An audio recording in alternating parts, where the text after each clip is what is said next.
Against the background of the global economic crisis, domestic issues have trumped foreign policy in the run-up to the US election. With us to discuss the major foreign policy questions facing the next US administration, Christiane Amanpour, Global Affairs anchor at ABC, joining us from New York.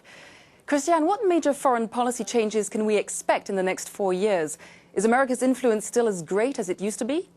Well, two separate questions there. Yes, America's influence is still great by virtue of the fact that it is the only superpower. It has the world's strongest economy despite this economic crisis globally right now, and it has obviously the world's strongest military. So yes, the US can be expected to still be in a dominant position. The real question is how the United States chooses under a new administration, either Obama or Romney, to project that power and where it chooses to do so.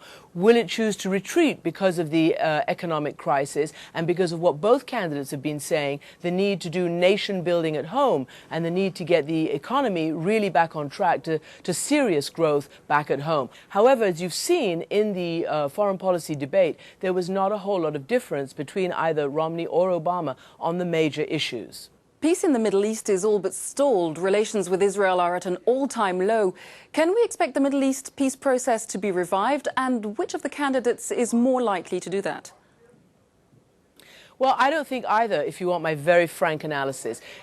If there is to be a Middle East peace process, both the United States and the parties have to be thoroughly engaged. That is, the US has to really be there as the good faith third party, the backer of this process, and also the Israeli government and the Palestinian Authority and Hamas. I mean, I know they're not even involved in it, but the fact is that the Palestinians are split.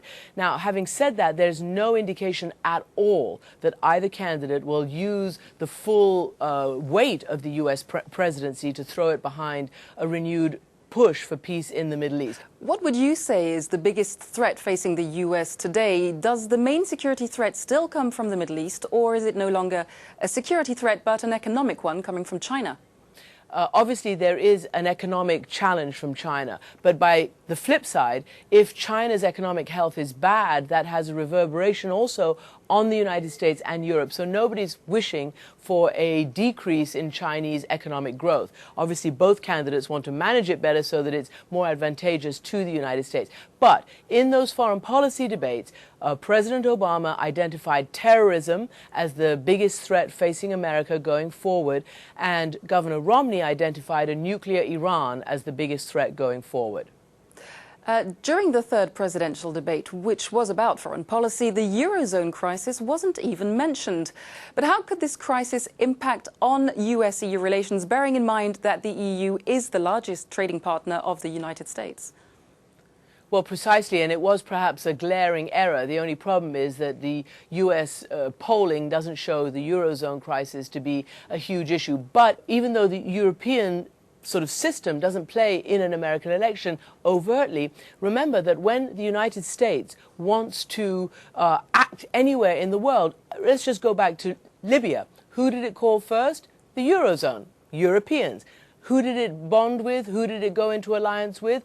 Britain and France, which led the action in Libya, and then the US joined up, and there was a broader impact. So my point is to say that Europe is very, very important to the United States, even though it doesn't play a huge role either in presidential debates or in the campaign. Christiane, thank you very much. Christiane Amanpour, Global Affairs anchor at ABC, joining us from New York. Thank you, Lisa.